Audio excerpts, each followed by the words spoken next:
اعوذ باللہ من الشیطان الرجیم بسم اللہ الرحمن الرحیم۔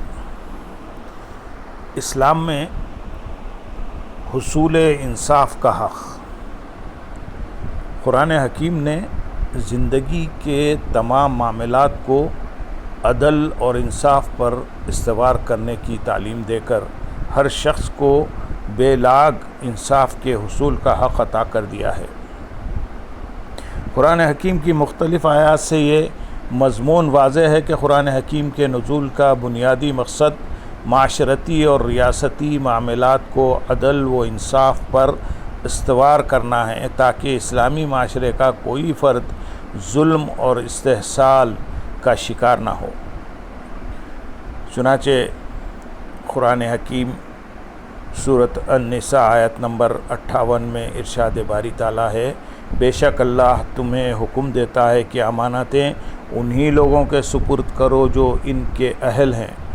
اور جب تم لوگوں کے درمیان فیصلہ کرو تو عدل کے ساتھ فیصلہ کیا کرو، بے شک اللہ تمہیں کیا ہی اچھی نصیحت فرماتا ہے، بے شک اللہ خوب سننے والا خوب دیکھنے والا ہے۔ قرآن حکیم میں سورۃ النساء آیت نمبر 105 میں ارشاد باری تعالیٰ ہے، اے رسول گرامی، بے شک ہم نے آپ کی طرف حق پر مبنی کتاب نازل کی ہے تاکہ آپ لوگوں میں اس حق کے مطابق فیصلہ فرمائیں جو اللہ نے آپ کو دکھایا ہے، اور آپ کبھی بددیانت لوگوں کی طرفداری میں بحث کرنے والے نہ بنیں۔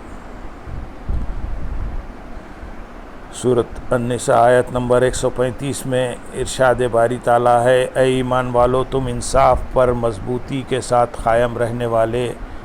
یعنی محض اللہ کے لیے گواہی دینے والے ہو جاؤ، خواہ گواہی خود تمہارے اپنے یا تمہارے والدین یا تمہارے رشتہ داروں کے ہی خلاف ہو، اگرچہ جس کے خلاف گواہی ہو مالدار ہے یا محتاج، اللہ ان دونوں کا تم سے زیادہ خیر خواہ ہے۔ تم خواہش نفس کی پیروی نہ کیا کرو کہ عدل سے ہٹ جاؤ گے، اور اگر تم گواہی میں پیچدار بات کرو گے یا حق سے پہلو تہی کرو گے تو بے شک اللہ ان سب کاموں سے جو تم کر رہے ہو خبردار ہے۔ قرآن حکیم سورۃ المائدہ آیت نمبر 8 میں ارشاد باری تعالیٰ ہے،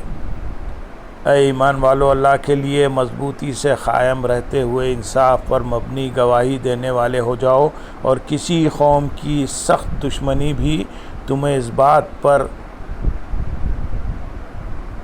براگیختہ نہ کرے کہ تم اس سے عدل نہ کرو، عدل کیا کرو کہ وہ پرہیزگاری سے نزدیک تر ہے،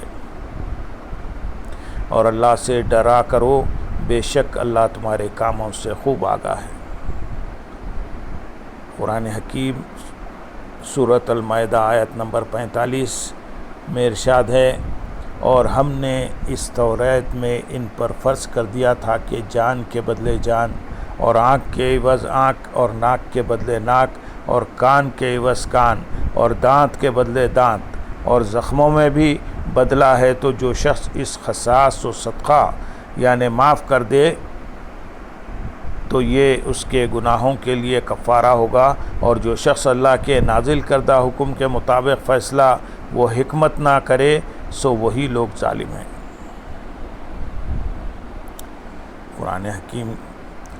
سورۃ الانعام آیت نمبر 152 میں ارشاد ہے، اور یتیم کے مال کے قریب مت جانا مگر ایسے طریق سے جو بہت ہی پسندیدہ ہو، یہاں تک کہ وہ اپنی جوانی کو پہنچ جائے، اور پیمانے اور ترازو یعنی ناپ اور تول کو انصاف کے ساتھ پورا کیا کرو۔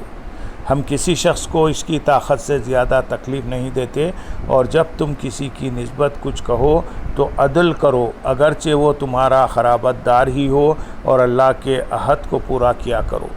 یہی باتیں ہیں جن کا اس نے تمہیں تاکیدی حکم دیا ہے تاکہ تم نصیحت قبول کرو۔ سورۃ الاعراف آیت نمبر 29 میں ارشاد ہے، فرما دیجئے میرے رب نے انصاف کا حکم دیا ہے، اور تم ہر سجدے کے وقت وہ مقام پر اپنے رخ کعبے کی طرف سیدھے کر لیا کرو اور تمام تر فرما برداری اس کے لیے خاص کرتے ہوئے اس کی عبادت کیا کرو جس طرح اس نے تمہاری خلق و حیات کی ابتدا کی، تم اسی طرح اس کی طرف پلٹو گے۔ سورۃ النحل آیت نمبر 90 میں ارشاد ہے، بے شک اللہ ہر ایک کے ساتھ عدل اور انصاف کا حکم فرماتا ہے اور خرابت داروں کو دیتے رہنے کا اور بے حیائی اور برے کاموں اور سرکشی و نافرمانی سے منع فرماتا ہے۔ وہ تمہیں نصیحت فرماتا ہے تاکہ تم خوب یاد رکھو۔ سورۃ الشعراء آیت نمبر 15 میں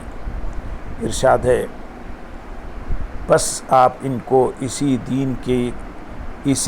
دین حق کی طرف بلاتے رہیے اور آپ اسی پر قائم رہیے جیسا کہ آپ کو حکم ملا ہے، اور ان کی خواہشوں کی پیروی نہ کیجیے، اور فرما دیجیے کہ میں ہر کتاب پر جو اللہ نے اتاری ہے ایمان رکھتا ہوں، اور مجھ کو اس کا حکم ہے کہ تمہارے درمیان انصاف کروں۔ اللہ ہی ہمارا اور تمہارا پروردگار ہے، اور آخرت میں ہمارے لیے ہمارے اعمال اور تمہارے لیے تمہارے اعمال ہوں گے۔ ہم میں اور تم میں بحث و تکرار کی ضرورت ہی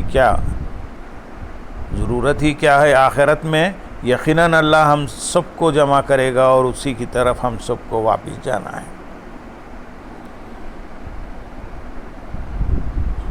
قرآن حکیم کی سورۃ الحدید آیت نمبر 25 میں ارشاد ہے،